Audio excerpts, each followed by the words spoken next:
Oi, pessoal, bom dia, boa tarde. Hoje nós vamos fazer a correção dos exercícios que valeram como nota de prova. Quem me entregou ficou com nota boa esse bimestre, né? Quem deixou de me entregar, pegar firme agora esse segundo bimestre para a gente poder recuperar essas notinhas aí, ok? Então vamos.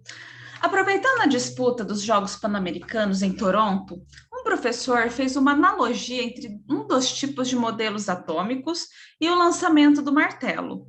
Nesse desporto, o atleta lança uma esfera que está ligada a um cabo de arame preso a uma alça, a manopla. Não é do Thanos, não, viu?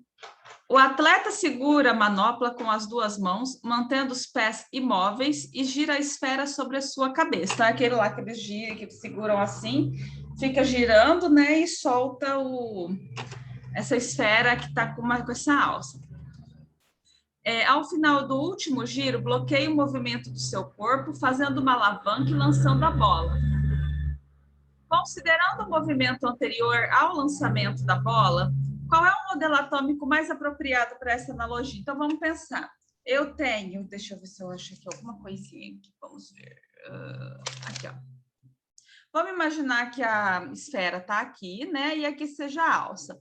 Então, ele está lá, ele vai o quê? Girar dessa forma, certo? Então, aqui a esfera vai ser o núcleo do meu átomo, né? E o giro em torno vão ser os elétrons da eletrosfera. Quem deu esse primeiro passo? Quem falou primeiramente desse modelo foi o Rutherford, tá? Essa é a analogia, ou seja, uma comparação entre uma coisa ou outra, que não são iguais. 2. Eu vou ter que apagar isso aqui, tudo bem. Aí. As lâmpadas de neon são usadas para diferentes propósitos. Para fabricá-las, retira-se todo o ar de um tubo de vidro e enche com gás neon, a baixa pressão. Ao aplicar uma corrente elétrica entre os dois eletrodos fechados dentro do tubo, ela flui através do gás e se forma uma banda luminosa. Vamos ver aqui, que eu vou achar aqui na apostila de vocês. Eu acho que eu não peguei. Achei sim, achei sim. Então, vamos aqui, ó, vamos achar aqui o modelo que fala sobre isso, ó.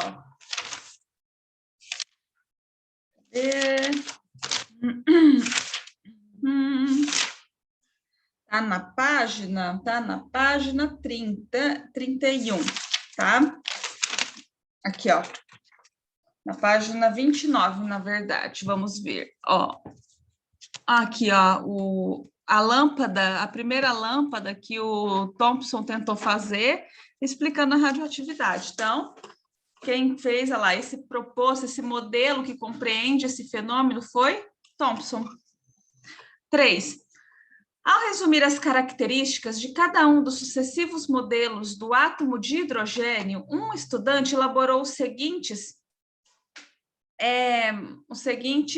resumos.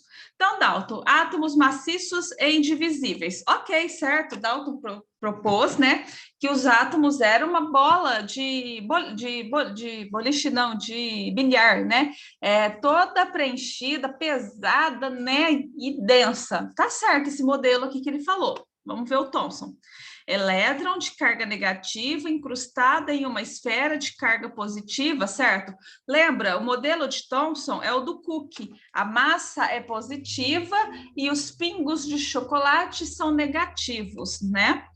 A carga positiva está distribuída homogeneamente por toda a esfera. Então, ou seja, como se fosse a bolachinha, toda a bolachinha ser positiva e os pingos de chocolate são os elétrons negativos. Esse foi o modelo proposto por Thomson. Rutherford. Elétron de carga negativa em órbita em torno de um núcleo central de carga positiva.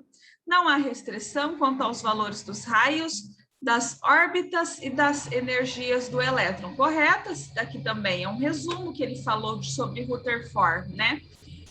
Ele falou que o elétron girava em torno da eletrosfera, o elétron girava na eletrosfera em torno do núcleo positivo. Até então, ele não sabia da existência do nêutron. E Bohr veio e falou que o elétron tem carga negativa em órbita em torno de um núcleo central de carga positiva. Apenas certos valores dos raios das orbitais e das energias do elétron são possíveis. Então, assim, ele conseguiu adquirir alguns valores. O menino não cometeu nenhum erro. Todas essas alternativas que ele falou, esse resuminho que ele disse, estão corretas, tá? Então, olha lá, ele não cometeu nenhum errinho. 4. Os interruptores brilham no escuro graças a uma substância chamada sulfeto de zinco. Ó, o S é o enxofre, a gente chama de sulfa, tá? E o ZN é o zinco. Então, sulfeto de zinco. A gente vai estudar agora, eu acho que esse bimestre, como que se formam os nomes dos elementos, tá? Das substâncias. Que tem a propriedade de emitir um brilho amarelo esverdeado depois de exposta à luz. O sulfeto de zinco é um composto fosforescente. O que é fosforescente? Aquele que brilha. Ao absorverem partículas luminosas, os elétrons são estimulados e afastados para longe do núcleo. Quando você desliga o interruptor, o estímulo acaba e os elétrons retornam aos poucos para seus lugares de origem, liberando seu excesso de energia em forma de fótons, daí a luminescência. A partir das informações do texto, pode-se concluir que o melhor modelo atômico que representa o funcionamento dos interruptores no escuro é de quem? É o de Bohr, foi o último, né? É o que mostra a interação e o movimento dos elétrons, né, nas camadas, de camadas para outras, e o único que propôs desses aqui foi o Bohr. 5. O hélio 3 é um isótopo. Isótopo é o quê? São elementos químicos, né, iguais, que possuem a mesma quantidade de prótons, não radioativo do hélio. O hélio, na sua distribuição normal, ele é um S2, ou seja, ele somente tem 2 elétrons na sua eletrosfera, desculpa, e 2 prótons. O hélio 3, ele vai ter o quê? 3 elétrons. 2 prótons e 3 elétrons. Então, vamos lá. Usado na fusão nuclear, ele é considerado um combustível ideal por ser potente, não poluente, pela sua baixíssima geração de resíduos radioativos. Por causa da sua escassez na Terra, mas abundante na Lua, alguns países têm se interessado em construir uma base nesse satélite para extraí-lo em escala industrial. Então, quando se fala assim, está explorando outros planetas para saber, né? É tudo interesse, gente, tá bom? É tudo interesse nisso aqui e no que de minério esses lugares podem oferecer, né? No caso, a Lua é um satélite natural do nosso planeta. O processo... Tô bugada hoje, vai. O procedimento envolveria o aquecimento do solo lunar, fazendo-o escapar das rochas, seguindo-se pela utilização de outro processo para coletá-lo. Uma característica dos núcleos de cada átomo do combustível citado acima é a presença aqui de quem? Olha lá, 2 prótons e 1 nêutron, tá? Se a gente for lá na tabela periódica, deixa eu pegar a tabela periódica aqui para vocês. Aqui, então, olha só. O hélio, se vocês forem lá na página 49, vocês vão ver lá o hélio. Ele tem o quê? Massa 4, né? E número de prótons 2 e número de elétrons 2, certo? Mas ele está se referindo ao texto, ao hélio 3, ou seja, então esse hélio 3 aqui, ele vai ter o quê? Ele vai ter 3 prótons, certo? Então, nesse caso, ele vai ter 2 prótons e ele vai ter como ele vai ser um isótopo aqui no caso, ele vai ter 3 elétrons. Aí, aqui, nessa continha aqui, o que eu faço? Como ele é o hélio 3, né? Para mim saber a quantidade de nêutrons que ele vai ter, então eu faço esse 3 dele, que está aí, como ele é um isótopo, menos a quantidade da massa que vai dar 1. Então, eu acho um nêutron nesse isótopo de hélio 3 e ele possui 2 prótons, porque não muda, ok? Por ser isótopo, ele possui o quê? Eu vou ter que apagar que eu fiz uma confusãozinha aqui agora, meu Deus do céu. Vou tentar apagar isso. Gente, presta atenção, desculpa, tá? Por ele ser um isótopo, ok? Ele tem a mesma quantidade de prótons. Esse hélio 3 aqui, esse 3 é a massa do meu hélio. Se ele tem 2 prótons, 2 menos 3, 1. Então, ele tem 1 nêutron e 2 prótons, tá bom? Agora, minha cabeça foi longe, ok, pessoal? Me desculpa, tá? Então, olha só, o hélio 3, ele já fala, ele é um isótopo. Por ele ser um isótopo, né, ele tem a mesma quantidade de prótons, tá? Esse 3 me indica a minha massa, tá bom? Do meu hélio 3.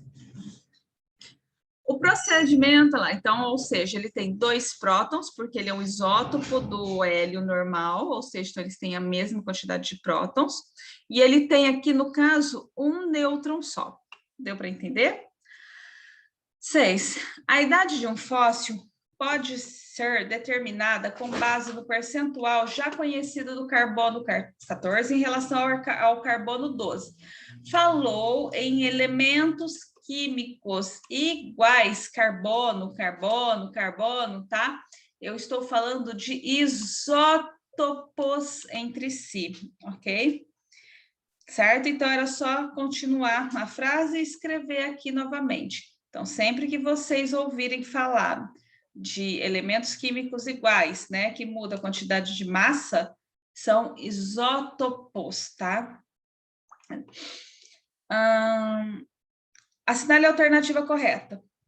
Átomos de um elemento químico formam cátions quando? O que são os cátions?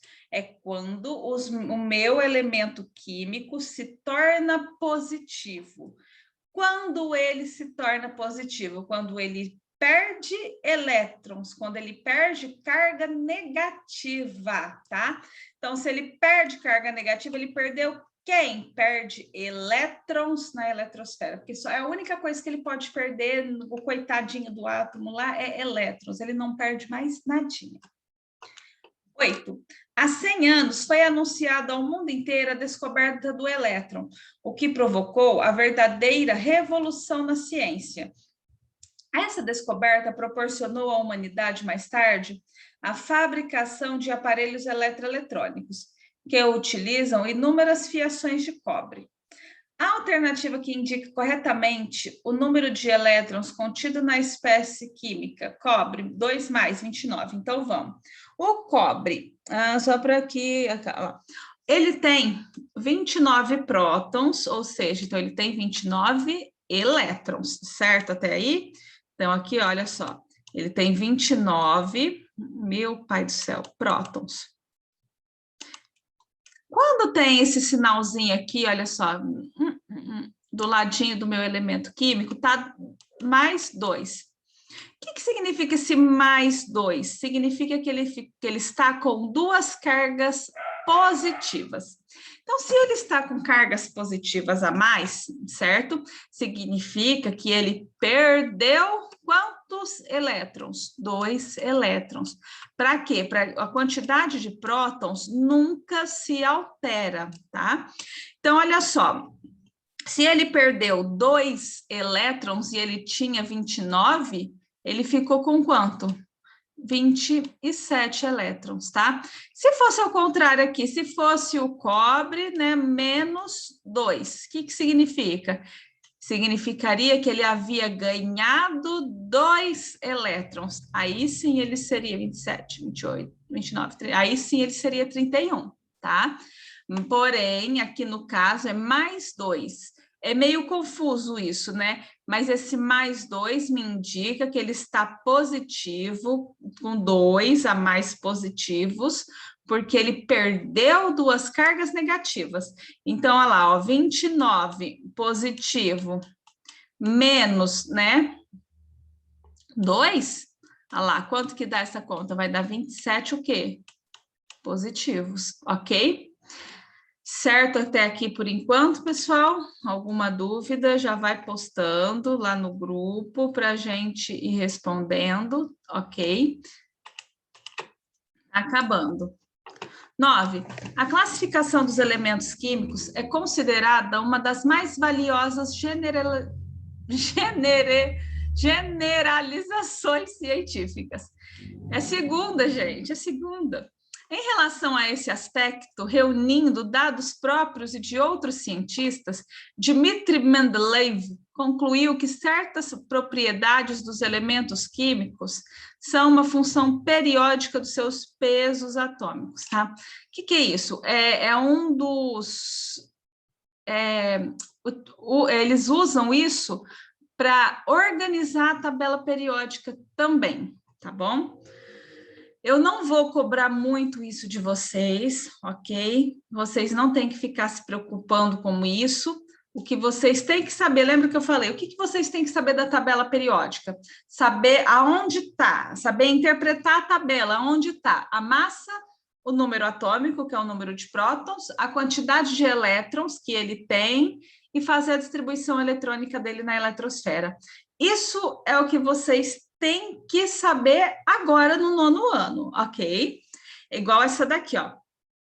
Esses elementos aqui, ó, olha lá, o potássio, o bromo e o oxigênio, eles fazem parte, né, de qual tipo aqui na tabela periódica?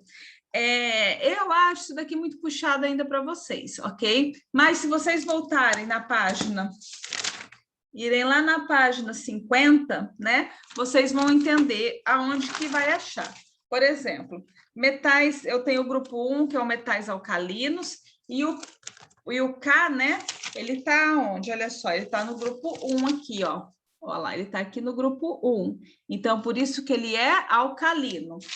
O bromo, ele tá nos halogênios. Cadê o bromo? Bromo. Aqui, ó. Ele tá na camada 17, tá? Ele tá na coluna 17. Olha lá, e quem tá na coluna 17, olha lá, no grupo 17, são os halogênios. E o oxigênio, olha só, ele tá no grupo 16, tá? Então, você vai lá na tabela, na página 50, olha lá, e quem faz lá parte do grupo 16, os calcogênios, tá? Era só vocês observarem com atenção, com calma, e fazer essa comparação. Então, alternativa A. O espetáculo de cores de artifícios, né, visualizados, são detonados, deve-se à presença de elementos químicos adicionados à pólvora. Por exemplo, a cor amarela é devido ao sódio, o vermelho ao estrôncio, o cálcio ao azul, o verde ao cobre e o violeta ao potássio. Sobre os elementos químicos mencionados no texto, é correto afirmar o quê? Aí aqui, o que vocês teriam que fazer? Fazer essa comparação com a... Ai, meu Deus, com a tabela da página 50, com a tabela periódica para saber aonde esses elementos químicos estão, tá? Então, olha lá, o sódio e o cálcio são alcalinos, então você teria que ver se eles estão na parte do grupo 1, se o sódio e o cálcio estão no grupo 1, se o estrôncio e o bário são alcalinos terrosos, se eles estão no grupo 2, né? E que é o que foi a resposta que ele deu. Por quê? Olha só, se vocês verem na tabela periódica, tá? Olha lá, o estrôncio, o cálcio e o bário, tá? Eles estão no grupo 2 da tabela periódica e eles são alcalinos terrosos. O cálcio é um importante elemento na constituição óssea dos seres vivos.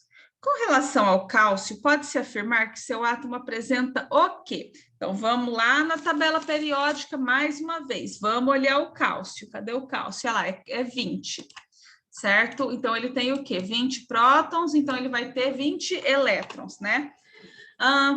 Aqui a resposta está a seguinte: 4 camadas eletrônicas e 2 elétrons na última camada e pertence ao grupo dos metais alcalinos terrosos. Na tabela periódica de vocês, se vocês observarem ali do ladinho, ele já vem com a distribuição eletrônica. Então, você vai ver, olha só, lá tá assim, ó, 2882, tá? Então, isso significa que ele tem quantas? 4 camadas, né? 2882, então ele tem 4 camadas no total, 2 elétrons na sua última camada, ou seja, na sua camada de valência, última camada do meu átomo na eletrosfera, né? É chamada de camada de valência, e ele pertence ao grupo dos metais alcalinos terrosos, porque ele faz parte do grupo 2, tá? É sempre olhar a apostila, olhar com calma, fazer as comparações, para que vocês tivessem acertado essas perguntas, mesmo sendo difícil, a gente não precisa decorar isso, né, nesse instante, mas uma rápida pesquisinha, uma rápida comparação, vocês conseguiriam achar as respostas corretamente. Certo, turma? Então, acabamos a apostila 1, tá? Espero que vocês tenham compreendido e absorvido os ensinamentos aqui desse capítulo. E vamos que vamos, pessoal. Tchau, tchau.